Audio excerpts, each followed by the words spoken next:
नमस्कार बच्चों, स्वागत है आपका ज्योतिर्वा एजुकेशन पर। आज हम पढ़ेंगे क्लास 6 हिंदी चैप्टर नंबर 1 मातृभूमि, जो कि एक बहुत ही सुंदर कविता है। इस कविता में कवि ने भारत देश की सुंदरता, महानता और पवित्रता का बहुत ही सुंदर वर्णन किया है। इस वीडियो में हम सीखेंगे कविता का सरल अर्थ, कठिन शब्दों के अर्थ और कवि का परिचय। तो चलिए शुरू करते हैं। मातृभूमि, मातृभूमि का मतलब होता है माँ के समान भूमि या फिर अपनी जन्म देने वाली भूमि और अपना देश, जैसे भारत। ऊंचा खड़ा हिमालय आकाश चूमता है, आकाश चूमता है मतलब स्पर्श करता है। नीचे चरण तले झुक नित सिंधु झूमता है, सिंधु का मतलब होता है समुद्र या फिर हिंद महासागर। तो बच्चों इसका लाइन बाय लाइन मीनिंग समझते हैं। ऊंचा खड़ा हिमालय आकाश चूमता है, इसका मतलब हो जाएगा भारत की उत्तर दिशा में विशाल हिमालय पर्वत खड़ा है, जो इतना ऊंचा है कि मानो आसमान को चूम रहा हो या फिर स्पर्श कर रहा हो। नीचे चरण तले झुक नित सिंधु झूमता है, जिसका मतलब है कि भारत के दक्षिण में समुद्र यानी कि हिंद महासागर स्थित है, जो ऐसा प्रतीत होता है जैसे वह भारत माता के चरणों में झुककर अपनी लहरों से झूम रहा हो। गंगा यमुन त्रिवेणी, यमुन का मतलब है यमुना, त्रिवेणी जहाँ तीन का संगम होता है, जैसे गंगा यमुना और सरस्वती, उसको हम बोलते हैं त्रिवेणी, जो कि प्रयागराज में होता है। नदियाँ लहर रही हैं, जगमग छटा निराली, छटा निराली, निराली मतलब होता है अद्भुत या फिर अलग, अनोखी, और छटा मीन सुंदरता। पग पग मतलब हर कदम पर, छह रही मतलब बिखेर रही हैं। तो इसका मतलब हो जाएगा गंगा यमुना त्रिवेणी नदियाँ लहर रही हैं, यहाँ गंगा यमुना और सरस्वती जैसी पवित्र नदियाँ बहती हैं और अपनी लहरों से धरती को सींचती हैं। जगमग छटा निराली पग पग छिर रही हैं, यानी इन नदियों और प्रकृति के कारण यहाँ की सुंदरता अनोखी है, जो हर कदम पर बिखरी हुई दिखाई देती है। वह पुण्य भूमि मेरी, पुण्य मीन्स होता है पवित्र। वह स्वर्ण भूमि मेरी, स्वर्ण मीन्स सोने जैसी। वह जन्मभूमि मेरी, वह मातृभूमि मेरी। तो यहाँ पर कवि कहते हैं ये अत्यंत पवित्र धरती है और उपजाऊ होने के कारण सोने जैसी मूल्यवान है। वह जन्मभूमि मेरी, वह मातृभूमि मेरी, मतलब यही वह स्थान है जहाँ मैंने जन्म लिया है और यह मेरी माता के समान है, जो अन्न जल देकर मेरा पोषण करती है, अर्थात ये मेरी मातृभूमि है। झरने अनेक झरते हैं, जिसकी पहाड़ियों में चिड़िया चहक रही हैं, हो मस्त झाड़ियों में। यहाँ पर कवि कहते हैं भारत की पहाड़ियों से अनगिनत सुंदर झरने बहते हैं, चिड़िया चहक रही हैं, हो मस्त झाड़ियों में, अर्थात यहाँ के वनों और झाड़ियों में पक्षी खुशी से चहचहाते रहते हैं। अमराइयाँ घनी हैं, कोयल पुकारती है, बहती मलय पवन है, तन मन संवारती हैं। अमराइयाँ होती हैं बच्चों, जो आम के घने बाग होते हैं, उनको बोलते हैं हम अमराइयाँ। और बहती मलय पवन है, मलय जो है वो दक्षिण भारत में एक पर्वत का नाम है, और पवन होता है हवा। तो यहाँ पर कवि कहते हैं यहाँ आम के घने बाग हैं, जहाँ कोयल अपनी मीठी आवाज़ में गाती है और मलय पर्वत की ओर से आने वाली सुगंधित और ठंडी हवा चलती है, जो हमारे शरीर और मन को ताजगी से भर देती है। वह धर्म भूमि मेरी, वह कर्म भूमि मेरी, वह जन्मभूमि मेरी, वह मातृभूमि मेरी, अर्थात कवि कहते हैं वह भूमि है जहाँ धर्म का पालन किया जाता है और जहाँ हम अपना कर्तव्य अर्थात कर्म करते हैं। यह मेरी अपनी जन्म की धरती है और माँ की तरह रक्षा करने वाली भूमि है। जन्मे जहाँ थे रघुपति, जन्मी जहाँ थी सीता, श्री कृष्ण ने सुनाई वंशी पुनीत गीता। रघुपति मतलब भगवान श्री राम और वंशी बांसुरी, पुनीत मतलब पवित्र। यहाँ पर कवि कहते हैं यह वही भूमि है जहाँ मर्यादा पुरुषोत्तम श्री राम और माता सीता ने जन्म लिया। यहाँ श्री कृष्ण ने अपनी बांसुरी बजाई और कुरुक्षेत्र के मैदान में पवित्र श्रीमद् भागवत गीता का ज्ञान दिया। गौतम ने जन्म लेकर जिसका सुयश बढ़ाया, जग को दया सिखाई, जग को दिया दिखाया, अर्थात गौतम मतलब महात्मा बुद्ध, जिसका सुयश बढ़ाया, सुयश बढ़ाना मतलब गौरव बढ़ाना, जग को दया दिखा, दया मतलब करुणा सिखाई, और जग को दिया दिखाया, दिया मतलब दीपक यानी कि अच्छाई का रास्ता दिखाया। वह युद्ध भूमि मेरी, वह बुद्ध भूमि मेरी, वह मातृभूमि मेरी, वह जन्मभूमि मेरी। यहाँ पर कवि कहते हैं महात्मा बुद्ध ने इसी धरती पर जन्म लेकर भारत का सम्मान पूरी दुनिया में बढ़ाया। उन्होंने पूरे संसार को करुणा अर्थात दया का पाठ पढ़ाया और ज्ञान का दीपक दिया दिखाकर सही रास्ता सुझाया। यह वीरता दिखाने वाली युद्ध की भूमि भी है और शांति का संदेश देने वाली बुद्ध की भूमि भी है। वह मातृभूमि मेरी, वह जन्मभूमि मेरी, अर्थात अंत में कवि गर्व से कहते हैं कि यह ममतामयी माता जैसी भूमि और मेरे जन्म का स्थान केवल मेरा भारत ही है। तो बच्चों एक बार फिर इसका मतलब देख लेते हैं।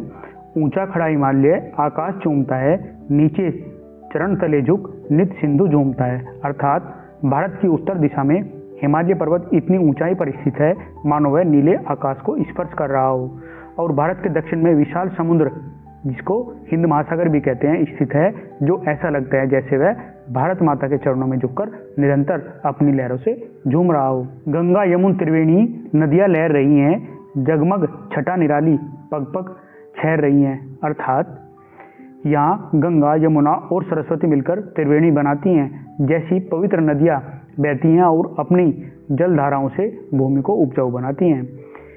इन नदियों और हिमालय के कारण यहाँ की सुंदरता अनोखी है, जो हर कदम पर बिखरी हुई दिखाई देती हैं। वह पुण्य भूमि मेरी, वह स्वर्ण भूमि मेरी, वह जन्मभूमि मेरी, वह मातृभूमि मेरी। अर्थात यह मेरी अत्यंत पवित्र धरती है और उपजाऊ होने के कारण सोने जैसी मूल्यवान भूमि है। यही वह स्थान है जहाँ मैंने जन्म लिया है और मेरी माता के समान है, जो अन्न जल देकर मेरा पोषण करती है। अर्थात मेरी मातृभूमि है। झरने अनेक झरते, जिसकी पहाड़ियों में चिड़िया चहक रही हैं हो मस्त झाड़ियों में। अर्थात भारत की पहाड़ियों में अनेकों सुंदर झरने गिरते हैं, जो संगीत सा स्वर उत्पन्न करते हैं। यहाँ के वनों और झाड़ियों में पक्षी अपनी मस्ती में चहचहाते रहते हैं, जो यहाँ की सुखद जलवायु को दर्शाता है। अमराइयाँ घनी हैं, कोयल पुकारती हैं, बहती मलय पवन है, तन मन संवारती हैं। अर्थात यहाँ आम के घने बाग हैं, यहाँ कोयल अपनी मीठी तान छेड़ती है, अर्थात अपनी मीठी आवाज में गाना गाती है। मलय पर्वत से आने वाली शीतल और सुगंधित हवा जब चलती है तो वह हमारे शरीर और मन को प्रसन्नता से भर देती है। वह धर्म भूमि मेरी, वह कर्म भूमि मेरी, वह जन्मभूमि मेरी, वह मातृभूमि मेरी। अर्थात यह भूमि धर्म का मार्ग दिखाने वाली है और अपने कर्तव्यों यानी ये कर्म को पूरा करने की प्रेरणा देने वाली है।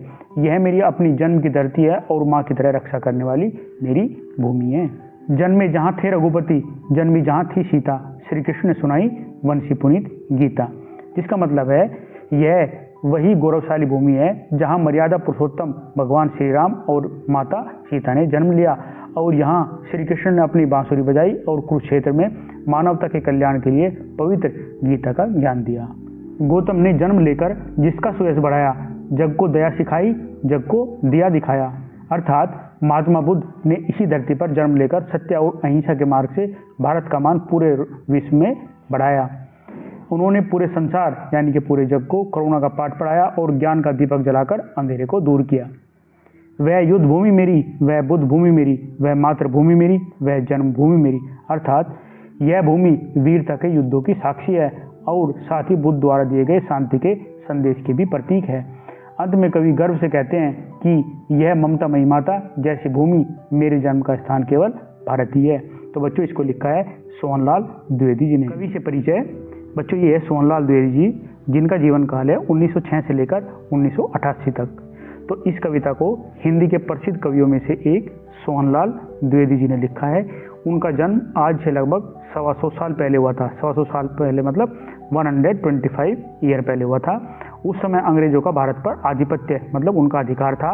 उन्होंने अपनी लेखनी से अंग्रेजों का विरोध किया। उनकी लेखनी का सबसे प्रिय विषय देशभक्ति था। भारत के गौरव का गान करना उन्हें बहुत ही प्रिय था। उनकी कुछ चर्चित रचनाएं हैं, बढ़े चलो कोशिश करने वालों की हार नहीं होती है आदि। नए शब्दार्थ। मातृभूमि अपनी जन्म देने वाली भूमि और अपना देश। जन्मभूमि जहाँ किसी का जन्म हुआ। पुण्य भूमि पवित्र और महान भूमि। स्वर्ण भूमि बहुत समर्थ और सुंदर भूमि। धर्म भूमि धर्म और सदाचार की भूमि। कर्म भूमि जहाँ मनुष्य अपने कर्म करता है। युद्ध भूमि जहाँ युद्ध लड़ा जाता है। बुद्ध भूमि जहाँ गौतम बुद्ध का जन्म हुआ। हिमालय भारत के उत्तर में स्थित विशाल पर्वत श्रृंखला। आकाश ऊपर फैला हुआ अनंत अंतरिक्ष। चरण पैर सिंधु समुद्र और हिंद महासागर। झूमना खुशी से हिलना डुलना। त्रिवेणी तीन नदियों का संगम। नदियाँ बहने वाला जल। लहर पानी की उठती तरंग। जगमग चमकना। छठा सुंदर दृश्य। निराली सबसे अलग और सुंदर। पग पग हर कदम पर। झरना पहाड़ से गिरने वाला पानी। पहाड़ियाँ छोटे छोटे पहाड़। चिड़िया छोटे पक्षी। चहकना पक्षियों का सुंदर आवाज में बोलना। मस्त प्रसन्न और आनंदित। झाड़ियाँ छोटे पौधों का समूह। अमराइयाँ आम के पेड़ों के बाग। घनी बहुत अधिक। कोयल मीठा गाने वाला पक्षी। पुकारना आवाज देकर बुलाना। मलय पवन सुगंधित ठंडी हवा, पवन हवा, तन शरीर, मन हृदय भावना, संवारना सजाना या सुंदर बनाना, रघुपति भगवान श्री राम का नाम, जन्मी जन्म लिया, सुनाई कहा या बताया गया, वंशी बांसुरी, पुनीत पवित्र, गौतम गौतम बुद्ध, यश सम्मान और प्रसिद्धि, बढ़ाया अधिक किया, दया करुणा, सिखाया शिक्षा दी। तो बच्चों फर्स्ट पार्ट को यहीं पर कंप्लीट करते हैं। मैं उम्मीद करता हूँ कि आपको ये अच्छे से समझ में आया होगा और सेकंड पार्ट में हम इसके करेंगे क्वेश्चन आंसर। तो अगर आपको ये अच्छा लगा तो प्लीज़ चैनल को लाइक शेयर और सब्सक्राइब करना। धन्यवाद।